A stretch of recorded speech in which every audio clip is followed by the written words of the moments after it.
this is what we're doing, okay? And it goes SABC, and then I wish that spider never bit Peter. Does anybody have any opinions for the first Spider-Man movie? Because let me tell you, I kind of wish I wrote all of my thoughts down because I have a lot to say about every single one of these. Oh, and I recently rewatched all of them except Far From Home and then The Amazing Spider-Man 2. But I remember them well enough. So I think I should be able to do this. But these are the only two I haven't rewatched, and I low-key don't want to. All right, let's start with Spider-Man 1. I think A tier is fair for Spider-Man 1. Uh, I was gonna put it. Actually, you're right. It also depends where you put everything else. Okay, no, actually, I think this belongs in B tier. It was a good. Okay, we're gonna have some difference in opinions, guys. Remember, it's my tier list. But no, no, no, it's not rage bait. Let me clarify. This is a good origin story, but that's really all it was. While watching it, I couldn't help but feel that Toby's stream and the stream. Shush, shush. No, listen to me. I couldn't help but feel Toby's acting was very lackluster, and the overall plot is just very eh. He wasn't giving it his all. I wasn't vibing with it.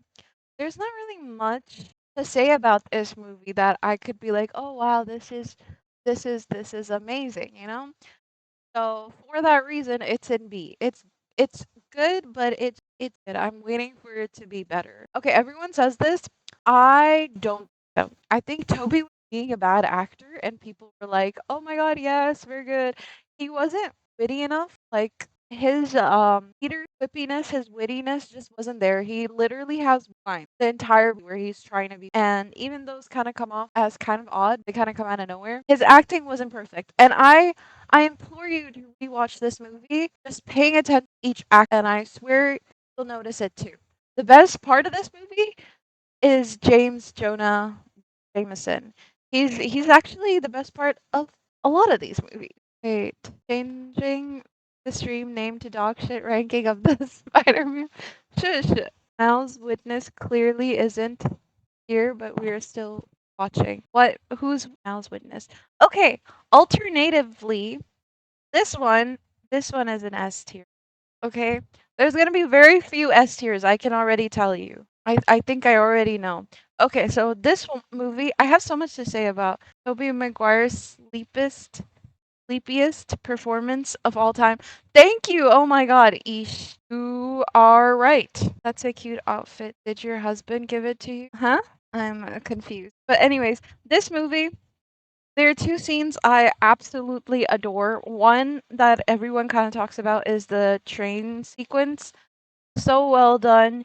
I like to compare it to the hospital scene in Brand New Day. Oh, you never watched Spider-Man 1? I did. Okay, doesn't ring a bell, dude. I haven't seen it a million times. I don't know. I don't know what that line is. It's in the cage fight. Oh, shush, Daniel. Let me speak. This we're talking about two now. Yet you don't know it. Said you watched this yesterday. It wasn't yesterday. It was like 2 days ago. Or shut up! Let me talk. Let me talk. This we're talking about Spider-Man 2 now, okay? The one scene from this movie that like is really, really, really, really good, really stand out is the train scene. Even when I originally rewatched this back in 2021 before No Way Home came out, I remember that scene made me emotional, and the same is true today. And the second scene, which I think nobody talks about, is the scene once he gives up being Peter, not Peter Parker, once he gives up being Spider-Man and he throws his suit in the bin, but then he sees this burning building, right? And there's like a kid trapped inside, and he hears. At first, he like goes to like rip off his shirt with how he does when the suit underneath, but then he realizes he's no longer Spider-Man and there's no suit underneath. So he turns around, but then he hears this man going like, "There's a kid trapped on the second floor," and so he's like, "Oh my God!" And he doesn't even think, and he just runs into the building and saves the little girl, and he struggles really hard with it because he can't he doesn't have his superpowers anymore. This is after his superpowers kind of stop working, so he like struggles to jump some of the distances. He struggles to like lift the child off of the ledge and self over the ledge. And once he comes out, he has like he needs to be put on oxygen because of all the smoke he inhaled. That scene so good. And then it gets even better. He hears the two officers talk about how there was a guy on the fourth floor who doesn't make it, like who doesn't survive, and then the camera pans back to Toby Maguire, and there's just this realization on his face, like this sad realization, like, oh, I could have been there for that person, and that's kind of like after that Aunt May's whole speech about there's a hero in everyone happens, and then he dons the suit again, and then it kind of makes you realize that Peter Parker makes Spider-Man and not Spider-Man makes Peter Parker because he didn't have any powers, but he's just a good guy who's gonna do the right thing, and so he saves that girl even though he doesn't have any powers. And everyone's like, dude, you're crazy. You're never gonna make it out alive. And yeah. Okay, Spider-Man 3. Wow, I talked a lot about that one. Spider-Man 3 is okay. I'm gonna put it in C, okay, because it's not horrible, but it's not great. Is it B tier? No. I have to disagree. Spider-Man 3 is so good. I've been saying this. Spider-Man 3 is a soap drama. If Spider-Man was like a soap drama. Like what isn't happening here? There's an amnesia plot. There's everybody's cheating on everybody. Oh, that's another thing with my issue with these movies is why is cheating so normalized? Why is Mary Jane casually cheating every 2 seconds? But in this movie, everyone's cheating. Peter does it, Gwen does it, Harry does it, Mary Jane does it, everyone's a cheater, you know? So it's mad chaotic. There's like 20 different plot lines with all the villains, with all of his interpersonal relationships. They're like it's so messy. This is literally it was the early 2000s. Spider-Man 1, A, Spider-Man at least. Not the S is very coveted, okay? A is going to be very good movies, but they're not perfect. S is going to be very very coveted. I think I'm not going to say, but I think we're gonna have very few movies up there. Yeah, I think 3 is fine in C. See, I didn't give it the worst rating, but it's one hell of a chaotic ass movie. Like, what was going on? What weren't we doing? 3 is all over the place. 3 is really funny because of how bad it is, how bad the plot is. Like, you can't help but laugh at what you're witnessing. Cheating is only valid criticism so far, but aside from that, the intentions and the message of the Sam Raimi are unparalleled. I get what you're saying with 2. Okay, I can't argue 2 was generational. It did exactly what it needed. These 2, in my opinion, they are very overhyped. This is a good, okay movie.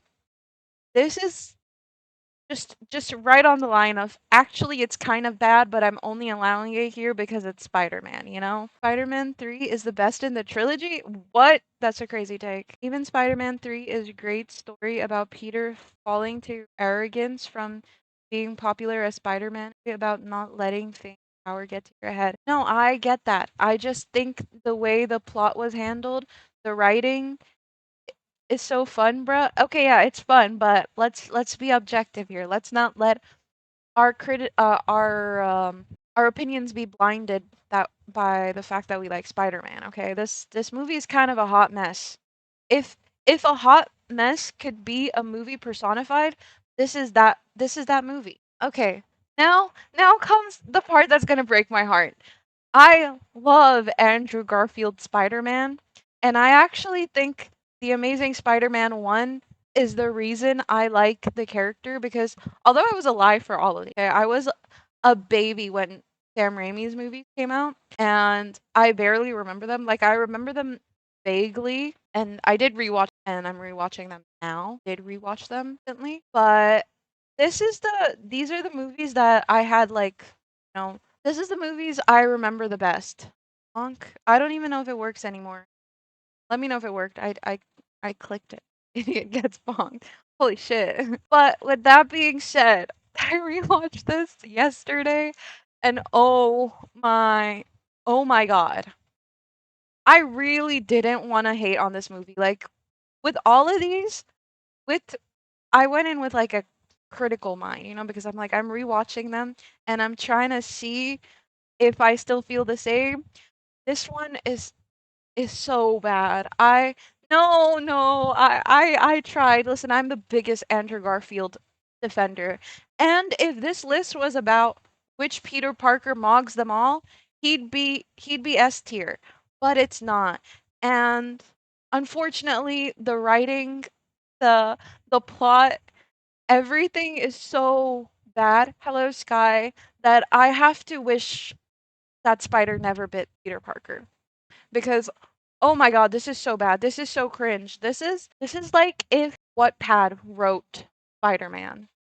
The best thing about this the best thing about this movie is Gwen and I shouldn't even say Gwen, is Andrew Garfield and Emma Stone. Like there's one, two scenes where it's not awfully cringy because I'm not gonna lie, a lot of their scenes are kind of cringe. But the one scene where she's like dressing up his wound is pretty cute. But the rest of this movie, ugh. Also, his humor, like the reason I wanted to rewatch this is because I wanted to see which one is the funniest Spider-Man. His humor's kind of edgy. It's kind of like almost adultish. Like it doesn't or assholey. It doesn't really feel very Spider-Man-esque.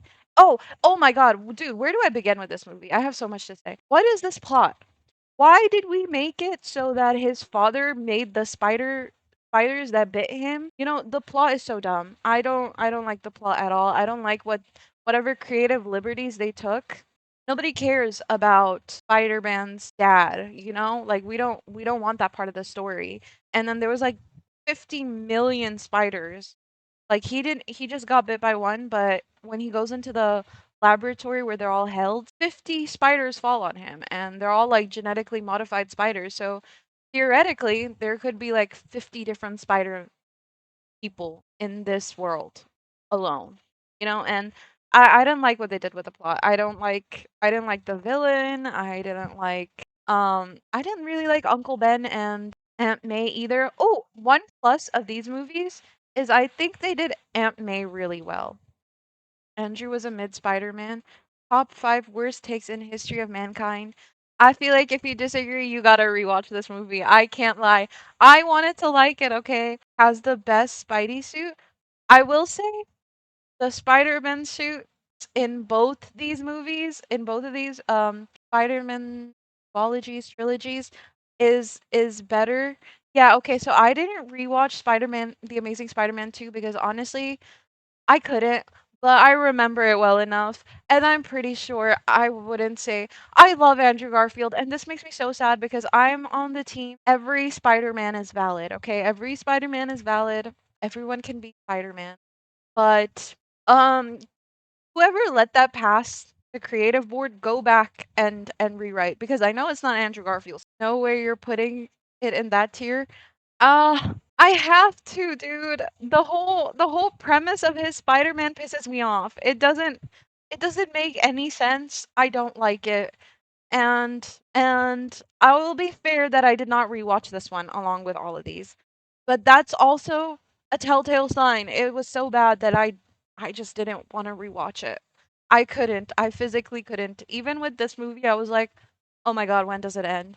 Which makes me really sad because I remember really liking these as a kid. Okay, now Homecoming.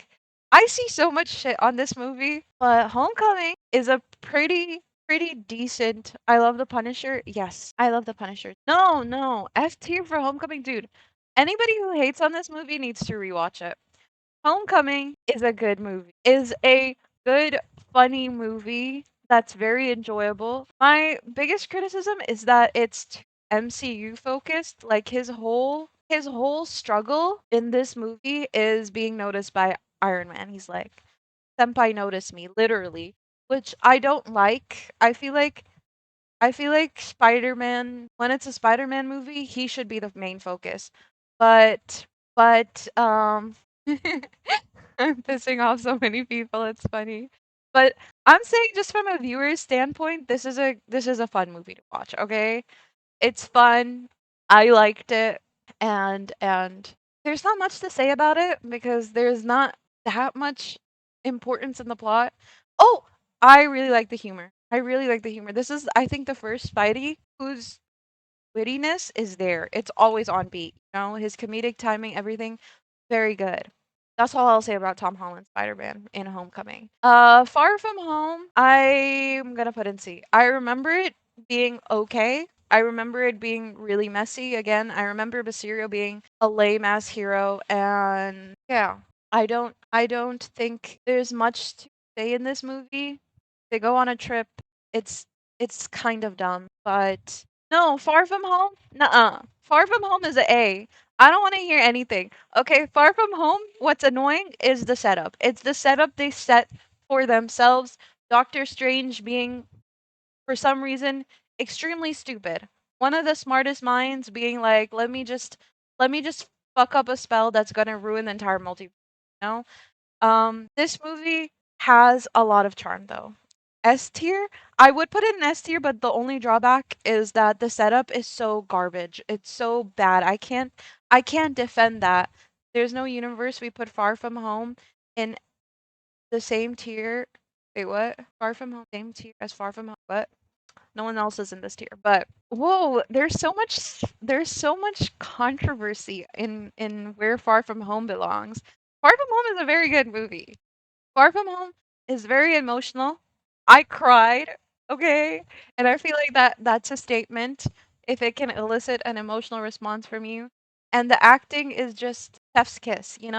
Like the first half of the movie, what is going on? I couldn't tell you. Head fucking ass. Wait, Pay, why are we confused on this? This is a very good movie. Far From Home, like Homecoming is decent. Wait, Bull, you don't like say Far From Home is worse than Homecoming? This is a good movie, guys. Ignore Doctor Strange and whatever bullshit he's doing. Everything else is pretty good. Is pretty good. Um it's very emotional. Like the climax of this movie, Aunt May's death, his friends forgetting him going back to the coffee shop, all of those 10 out of 10 scenes. They're so good. So that's why I'm willing to forgive. And it gave us a lot of fan service. It gave us back all of the villains. It gave us back both of the Spider-Men and basically confirmed the multiverse in Tom Holland's live action, which I liked. I will say I could tell that they were just there for fan service because they were not really giving it their all. Andrew Garfield and Tobey Maguire. But still, good movie. I really like it. Anytime you rewatch it, I feel like you'd like it. Far From Home, worst movie of all time? Wait, what? No. Far From Home is like the worst Spidey movie? What the hell's wrong with you guys? No, we're not serious about this. This movie is good. Shush. Okay, now Brand New Day. Brand New Day. Brand I don't want to hear anything. I don't want to hear it. I said what I said. Brand New Day is perfect. Brand New Day is, it belongs right there. I love this movie. I kid you not, I think I was teary-eyed the entire movie. I proper sobbed, cried several times. I love this movie so, so, so, so, so, so, so. I can't wait to watch it. It's just perfect. It's so good. And I've heard that this was like the first movie Tom Holland was allowed in like the creative board, and he had even better ideas. He just wasn't allowed to because one thing that I kind of realized while rewatching his movies, Tom Holland's, is that they're very Disneyified, right? Especially Homecoming. Homecoming literally feels like an episode of like Spider-Man in Wizards of Beverly Place. Like it is so Disney Kids Bop, and I kind of like this is kind of confirmed because I saw this interview where Tom Holland wanted to go even further, which by the way, spoilers if you haven't seen Brand New Day, but he wanted to take Man Spider even further and actually have it mutate into like a Spider-Man literally, and have like grotesque fangs and stuff come out of his arms. And he was stopped. They were like, that's too graphic for your audience. And I don't know why Disney is so sure everyone watching Spider-Man is like 5 years old, but we're purposefully keeping them is an actual thing from the comics, by the way. Yeah, I know. It's also a skin in Rivals, but yeah, they're purposefully keeping the series or his like series younger because Disney has its fingers all up in it, which I don't like. Holy LARP. What? I knew that was in the comics. Shut up. Shut up. Anyways, this movie is perfect. I don't want to say too much about Brand New Day because spoilers, and I don't want to ruin that experience for anyone. It's so good. I love this movie. I can't wait to rewatch it. I would actually go right now at the drop of the hat to watch it. Okay, he's top 3 Spider-Man in the past 30. I'll give him that. Who are we talking about? Are we talking about Tom or who are we talking about? Is better than Andrew. Tom is debatable. I have a hot take, guys. I think Tom Holland's my favorite Spider-Man because none of his movies are bad. At worst, they're this movie. Everything else kind of delivers. Okay, now, Into the Spideyverse. Into the Spideyverse is really good. I love it. So I would put it right over here. I love Miles. I love both of these movies. I don't have too much to say about Into the Spideyverse other than I loved the art. I love the creative direction. I love Wait, it's not an S because I told you. S is very coveted. It's not an S. But because I feel like it didn't have too many powerful moments for me to be like, you know, but this movie is perfection. This movie is really, really good. I love all the different spider variants. I love Spider Noir. I love Gwen. I love Penny Parker. I love all of them, Like I just Peter B. Parker, the GOAT, A tier. Listen, okay? It's it's good, but and it's really, really, really, really good. Really, really, really, really good. Oh no, actually, sorry. It belongs ahead. It belongs in front of No Way Home. No Way Home's biggest downfall is the setup. The setup that we gave No Way Home is garbage, and I can't pretend like that isn't like Doctor Strange fucking up a spell and ruining the multiverse is so dumb. Is so unforgivably dumb, and that's its biggest issue. The Spider-Verse movies are up for one of the best trilogies of all times, whenever beyond. I agree. And that's why I put Across the Spideyverse in S. I feel like everyone's gonna hate me, but I gotta be honest. This is the ranking. Yeah. I have to put it above Spider-Man 2.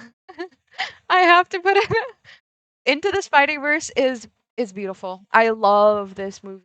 Actually, I feel like the Spideyverse movies just do something completely different and whack tier list, bruh.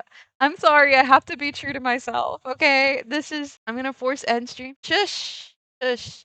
Trust me, this is the right ranking. If you disagree, rewatch them all. Okay, rewatch them all in the span of a week and then come back and talk to me because I think my list is valid. Valid tier list. Thank you, Sochapa. You know what's up. This one, I have this one scene I just love. I feel like with every Spider-Man kind of getting across the emotional moments is very important. Miguel O'Hara, yeah, I was just gonna talk about him. He's just aura farming the whole time, but he has said one of the cruelest things to any Spider-Man ever because you know how Spider-Man is just like meant to suffer and then like he gets back up. And I think there's even a comic where Peter Parker, like our main Spider-Man, goes into like the Spideyverse and like the Spider Society, and he's like comforted by the other Spider-Men because they're like, "We get you, we understand," and so he feels like very at home. And Miles in this movie literally gets told he doesn't belong in the one place he fits in. Like those are his only friends are other variants of himself, and they tell him like you don't belong here, which is so sad. I actually think that's one of the saddest things to ever be said to a Spider-Man. But because of that, I put it that high. And this is my tier list, guys. And I have if I was to rank all the Spider-Men, it would go Tom Holland, Miles, Tobey Maguire, and then Andrew Garfield. I love Andrew Garfield, okay? Even though it's here, don't get it twisted. I love Andrew Garfield, and I love him as Spider-Man, and I'm glad got that, you know? If the competition was about which Spider-Man mogs them all, he'd win. Leap of faith as tier list. Hey, Garfield number one. Whoa, so many people love Andrew Garfield's Spider-Man. I didn't expect that. Actually, rewatch the movies. Okay, rewatch them with a straight face, no nostalgia attached. He got the worst movies. He got definitely the worst script, the worst writing. Nix thinks he's just hot. He is hot, and that's why I want to agree with you so badly, Nix. He's so fine. He's the Peter Parker that I don't believe ever got bullied. Like you can't tell me. He literally mogged his entire high school. He's so fine, and I'm like 90% sure every girl in that high school had a crush on him. So it doesn't make any sense for him to get bullied. But the movies themselves, what is going on? They're so bad. I can't lie. I hate the creative liberties they take, and that makes me sad because I like when they do their own thing. But I don't like what they did with his father. I don't like that that's the setup to how he becomes Spider-Man. I don't like any of the creative liberties they take. Like I wish they would stick the source material and yeah, I don't know. He just got the worst writing. He got like literally the Wattpad demographic is like 14-year-old girls version of Spider-Man. Stop throwing tomatoes. My list is good. Listen, these three, I don't want to hear anyone. These three are objectively the best Spider-Man movie of all time. I've heard people say they don't like Across the Spideyverse as much as Into the Spider-Verse, but I don't agree with that. I don't know why you would say that. Spider-Man 2 not being number 1 is invalid. Listen, I think I think there's a lot of nostalgia attached to this movie and I get it, okay? I get it. But oh, one of like the biggest things of this movie is like it shows Peter's struggles, right? Like we can kind of compare these two because they're both like supposed to Brand New Day and Spider-Man 2 supposed to show him kind of struggling with between being Peter Parker and being Spider-Man. But the problem with Tobey Maguire's Spider-Man is one of his biggest struggles is Mary Jane, and she's just such a bad partner that I can't root for that relationship. I can't care. Like the reason it hits in Brand New Day is because you actually that MJ is actually good. It's like actually something we want for Peter, you know? We want him to be with the girl he loves. But when the girl he loves literally will cheat on anyone at the drop of the hat, it's like it's not good. That's one of the biggest issues with this is that the like emotional qualms we're supposed to have for the Spider-Man don't hit because I don't like Mary Jane and I don't like how she's represented in this movie. But apparently she's also problematic in the comics, so I don't know. But because of that, I can't root for their relationship and I can't pretend I give a shit when he's sad about not being with Mary Jane. And that's one. The second thing is I feel like Uncle Ben dies literally 10 minutes into Spider-Man 1. So again, losing Uncle Ben is like not as hard hitting as losing Aunt May in No Way Home, which is kind of why I felt like the emotional impact of this movie isn't as strong as Brand New Day, which is why it's here. But other than that, this movie is great. Oh, another scene I love in this movie Doc Ock is just amazing, but like the scene where he invites Peter to lunch before the demonstration. Never hear anyone talk about this, by the way. This the scene between him, his wife, and Spider-Man is it's so good. It's so well written. It's so human. It's like you really feel that love between Doc Ock and his wife when she's just there for like very few minutes. You know, like it does what it needs to. It establishes that relationship to the next scene where she dies, it hits, you know? It does what it needs to. And it's beautiful. I really love that scene. I can talk about it for like a while. Like I think that writing might be my favorite dialogue writing in the Sam Raimi movies. Visually, I would say the train scene and the fire building on fire scene. Wow, Bull, that is a whole paragraph. It's not nostalgia, it's good writing. All of Raimi's movies are such humor. They're not afraid to give Peter Parker's struggles and flaws. Tom Holland's Spider-Man is too much MC Spider-Man. I think that is very valid criticism. He is too MCU focused. Like his main drive and everything is MCU up until Far From Home. Far From Home and Brand New Day, I feel like set up his Spider-Man more, to be more of his own person, which I'm excited to see where it goes now. But that is very fair criticism. Brand New Day is a step in the right direction, but it's still too cluttered to be anywhere near as meaningful as Spider-Man. Really telling me G versus Peter in Brand New Day is stronger than Alfred as Ock?